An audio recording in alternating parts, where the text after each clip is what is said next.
So my name is Brian Fremgen. I work at Queen Ka'ahumanu Center. Quick history for anybody who's not familiar with the mall. It was originally built by Maui Land and Pineapple back in 1972. They were kind of diversifying their assets. This is the original mall as it looked. It was one long strip, end to end. And then in 1994, they built a third wing, the south wing, because JCPenney was coming into market, and they also built the second level. This is the staircase up to the food court. The staircase is no longer there, long story. But the mall has been pretty much in that shape since the early 90s. This is playing at the grand reopening in 1994. So in 2003, Maui Land and Pine sold the mall to a real estate company out of California who still owns the mall. You might have heard of companies called GGP or JLL. They've just been management companies for the company out of California who still owns the mall. In January of 2015, my company, Pacific Retail Capital Partners, took over management of the mall, and I was hired in May of 2015. They relocated me from Northern California and brought me out here. So Pacific Retail Capital Partners, this is our current portfolio, if you know anybody in any of these markets. Obviously Maui, Santa Barbara, San Jose, Utah, Illinois, Texas, and we have 2 properties in New York that we manage. This is the current management team at Queen Ka'ahumanu Center. For kind of a quick overview, the gentleman on the far left is Mike Arakawa. He's our facilities manager. Anybody that wants to talk construction stuff at the mall. Just above, the higher lady to the right is Jackie Pereira. She's our general manager. And then not pictured is Tony Rojas, our marketing director, for anybody that wants to talk about us advertising or buying tables at your events and stuff. That's Tony. So Pacific Retail Capital Partners, mall management is kind of a boring industry, but as a small company, we get to kind of mix it up a little bit. My favorite thing is our culture. So we breed a culture that embraces integrity, ethics, leadership, and passion through a group of like-minded people that GSD, that get shit done. That's what sets us apart from everybody else. So why should people bring their businesses to the mall instead of going to Paella or Makua or one of the other, retail places on the island?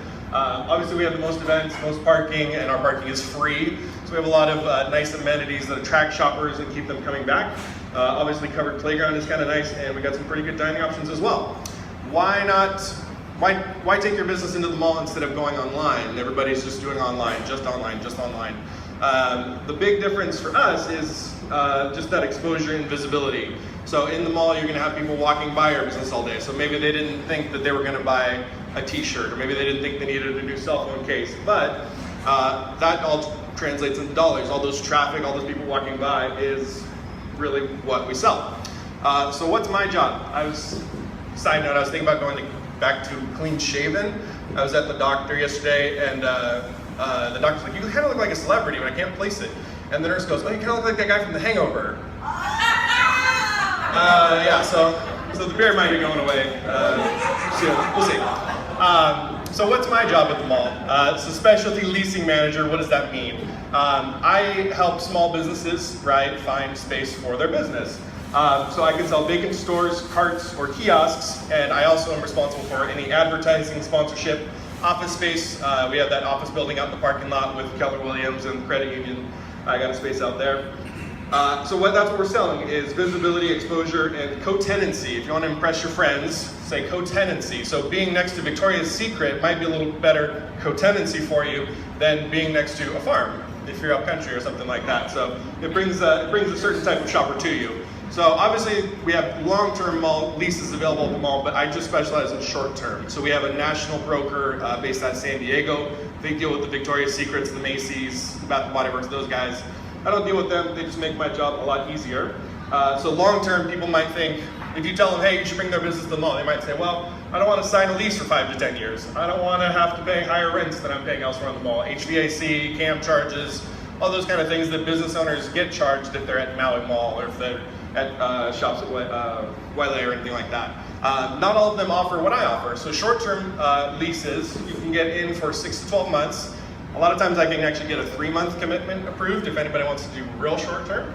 Lower rents per square foot. So generally I'm charging like $1 to $2 a square foot, which is like cheaper than warehouse space around this island. If you kind of know anybody who's paying, if they have a shops at Wailea, they're paying like $10 to $12 a foot, sometimes like $15 a foot. So it's just better by perspective. So these are examples of my different products that I sell. On the left is a cart. We call it an RMU, Retail Merchandising Unit. It's just kind of a boring way of saying mall-owned kiosk. So it's a little tiny kiosk. I've got a stock of them that just roll around the mall. Excuse me. And it's basically like a turnkey business. The little doors fold up, they lock down. People sell everything from sunglasses to massagers to, I got a lady doing henna tattoos on them and stuff. So it's really kind of flexible. You can sell just about anything through them. Kiosks technically are kind of a larger, more custom built unit. So I don't have a stock of AT&T kiosks in our warehouse at the mall. But if somebody has a larger custom built unit, they can obviously bring that in. And then my third main product is vacant stores. So if anybody remembers Edo Hawaii way back in the day, that's the old Edo Hawaii, and it's a company called High Tea right now. So they sell boba drinks and things like that. Pretty much they just come in, they take the space as is, they set up, they sell their tea, their drinks, their boba, and they're not having to pay build-out costs, they're not having to pay as much in rent, and it helps them get their business up and running, and hopefully it creates, hopefully they convert to be a perm tenant down the road. So some of those other ones we touched on, advertising like billboards. If anybody saw the bungee jump at the mall a couple months ago, that was me. It's like a little bungee trampoline. Those guys do like 4th Friday and stuff. You might have seen them around. Office space, and then any parking lot activation. So the fireworks tent, Goodwill has a donation bin in the parking lot. Those guys all pay me rent just to set up shop in my parking lot. So if you know anybody that wants to do a tent sale or have some events in the parking lot, anything like that, I can help them out as well. So here's just some examples of some of my current tenants. Oceanic Time Warner, they have a service desk there where you can sign up and get faster internet or whatever. Skincare guys selling lotion. Everybody kind of knows them. Verizon on a custom kiosk. High Tea, which we talked about, they sell boba, smoothies, drinks like that. Details Boutique, if anybody knows them, local clothing company, really cute stuff. Any Kind Diners, so this is the old Ruby's Diner restaurant. If anybody remembers, Kirk Baldridge was the manager for them for about 10 years, and then he worked at Rock and Bruce for a bit. When Ruby's closed, he got to take this over, and he opened his own restaurant. So it was kind of a nice way for him to show his hands. We also do vehicle displays. The only downside with short term is we have a 30-day termination notice. So if you do have, if we do have a national permanent brand that wants to take that space where I have a temporary tenant, you have a 30-day termination notice. So that's kind of the risk reward. You're getting a heck of a deal on your rent, but if we do sign a permanent brand, we'll hopefully try and relocate you. We won't, kick you to the curb. We'll try and find a home for you. And then the space is as is. So we don't do any upgrades or anything like that. It's just however the last tenant left it. So if you know anybody at any of these places that owns their own shop, owns their own mall, or is thinking about going into any of these places, just have them give me a call, because I can give them some rates and just see if it's a good fit for them or not. So again, I don't work with national brands. Tourist businesses don't generally want to come to us. We're not a very touristy mall. So if you know anybody at any of these brands, take a look real quick. Give me a call.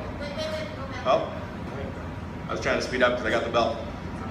Maui Tropics was the first one, and then Hawahine up in Wailuku, Tutu's Pantry over here across the street, Ululani's, Pharmacy Health Bar, Curious Maui up in Wailuku, Upcountry Glass, Choice Health Bar on the west side. Choice, they're actually getting the second location, and I'm hopefully going to be their third. But put in a good word for me anyway, because we love Choice Health Bar. And that's it. Thank you very much.